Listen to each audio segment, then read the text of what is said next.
Avec des nouvelles du député insoumis de Vaucluse, Raphaël Arnaud. Alors pas des nouvelles de lui directement, vous allez comprendre. Raphaël Arnaud, on rappelle, il s'est mis en retrait de l'Assemblée depuis la polémique autour de Quentin Derenc à Lyon. Il n'a pas rendu son écharpe de député. On rappelle que dans l'entourage de ce député, plusieurs de ses collaborateurs ou anciens collaborateurs sont impliqués ou soupçonnés d'être impliqués dans cette affaire Quentin à Lyon.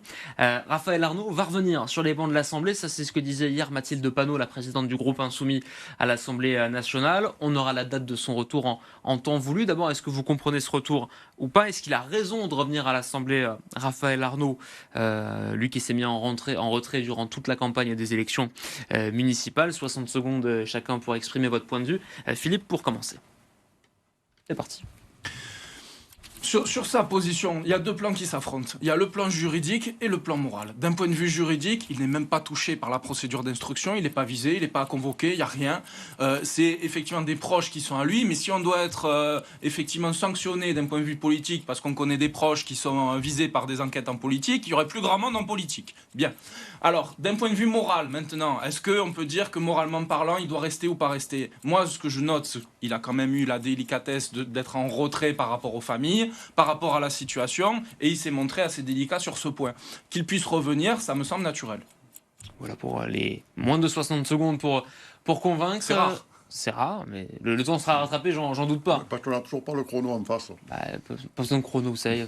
C'est au talent, c'est au feeling. Patrick, 60 secondes. Oui, moi, je différerai un peu de l'avis de Maître Létienne.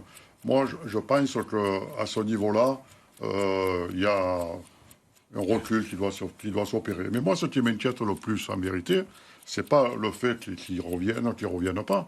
Moi, c'est le fait qu'il ait été élu, et bien élu. Donc, ça veut dire que la population, une partie de la population du Vaucluse a voté pour lui avec déjà de nombreux antécédents auparavant. Et ça ne gêne pas, et on s'aperçoit qu'on est en train de retrouver un peu ce qu'on retrouvait du côté de l'extrême droite il y a quelque temps, où maintenant les deux extrêmes sont vraiment des extrêmes.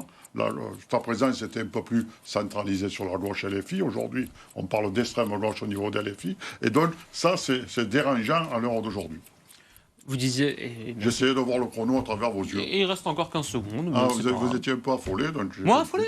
Jamais. Les yeux. Des yeux, je suis affolé des yeux. C'est mon regard d'affolé, tout simplement, Patrick. De coquère. De coquère, merci. N'hésitez pas à me complimenter, maître. Merci beaucoup. Non, vous disiez donc pour le retrait, vous saluez en quelque part son retrait, mais parce qu'il s'est retiré, il s'est retiré durant cette campagne électorale. Peut-être qu'aussi à LFI, on lui a demandé parce qu'il y avait les élections municipales. Et on sait par exemple du côté d'Avignon, où il a été élu député, que vous avez Olivier Galzi, qui a été élu, qui a dénoncé durant sa campagne l'alliance entre la liste socialiste et la liste insoumise en disant que LFI à Avignon, maître, ça avait une tonalité différente, particulière en tout cas avec la présence de Raphaël Arnaud. Non, chacun est libre au niveau local de faire des alliances ou de ne pas faire des alliances. Ça s'est vu dans toute la France, si on prend le panel.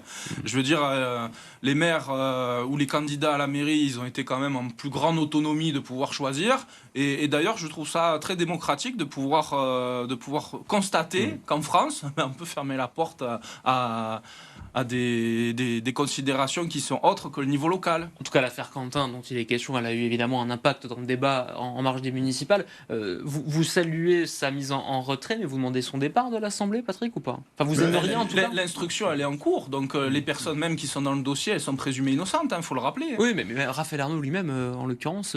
c'est pas parce que les personnes, elles sont en instruction en France qu'elles vont être reconnues coupables de manière automatique. Sur l'avis de Patrick, est-ce que moralement, au-delà de ce retrait temporaire, pour vous, le retrait doit se prolonger? Moi, je pense oui, mais pour une raison. C'est que quand même, il n'a pas que des proches qui font partie de la jeune garde. Il a été l'instigateur de la jeune garde. C'est quand même lui qui a créé ce mouvement. Certes, il n'est plus à la tête aujourd'hui, mais bon, on peut penser que quand même, il a une influence encore très importante là-dessus. Et autant, il y a, pour remonter dans le temps, il y a eu des institutions comme le SAC, des institutions de l'extrême droite également qui ont été dissoutes. Et donc, ceux qui les ont instituées ont été responsabilisés. Donc, je pense qu'à ce niveau-là, il a une vraie responsabilité. Raphaël Arnaud, donc, qui va revenir incessamment sous peu à l'Assemblée. On aura la date en temps voulu. C'est ce que rappelle Mathilde Panot, la chef des députés. insoumis.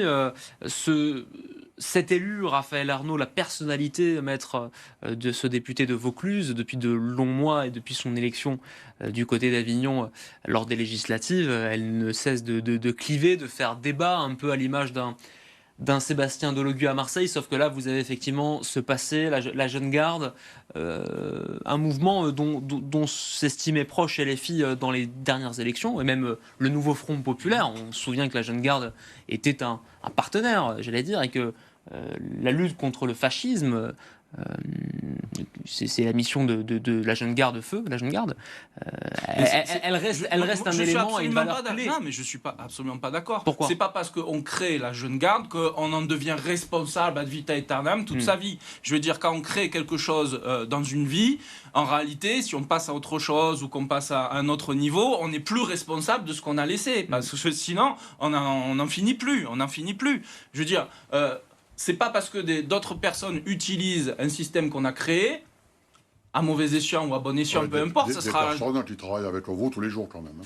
Oui, alors, c'est pas parce que la personne elle travaille qu'on est responsable de cette personne-là d'un point de vue pénal. Des personnes qui travaillent tous les jours avec vous, qui sont à la tête d'une institution que vous avez créée vous-même. Ça fait beaucoup quand même. Et alors ça veut dire quoi? Parce que j'ai un salarié qui fait des conneries ou qui fait du carjacking ou qui fait un braquage, je suis responsable de mon salarié. Oui, c'est ça que ça veut dire. Je suis responsable de vos militants. Moi, je suis responsable de mes militants. On rappelle qu'il est collaborateur, enfin que l'un des suspects dans cette affaire était collaborateur parlementaire et que le contrat a été rompu pour ce collaborateur en question. Et le suppléant, son suppléant également. Ce qui est plus intéressant par rapport aux collaborateurs, Monsieur Arnaud Samba, non mais ce qui n'est pas dit par rapport aux collaborateurs, c'est le fait d'avoir des pseudos. Ça oui, ça me pose question. Ouais. Le fait qu'à l'Assemblée, je sais pas, je vous interroge aussi, le fait qu'ils aient pu avoir pendant très longtemps et encore pendant des pseudonymes pour pouvoir être collaborateurs, moi je trouve ça choquant. Bah oui, on est un représentant du peuple, on est élu sur notre nom et sur le prénom. Donc au bout d'un moment, il faut être transparent et pas utiliser des pseudos. Enfin, je sais pas d'où ça sort, mais c'est quand même assez effarant de constater ça que maintenant.